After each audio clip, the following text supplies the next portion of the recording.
Hello everyone! Today we'll demonstrate how to connect our Machenike-G3V2 controller via switch Bluetooth mode to your PC. Some of our users who play Switch emulators on PC may need to use this mode. First, press and hold the Y plus home buttons until the indicator light changes from slow blinking to rapid blinking. Okay, rapid blinking means the controller is in pairing mode.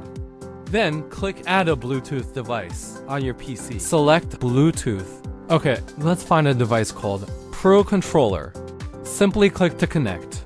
Here you can see Pro Controller. Now click Connect.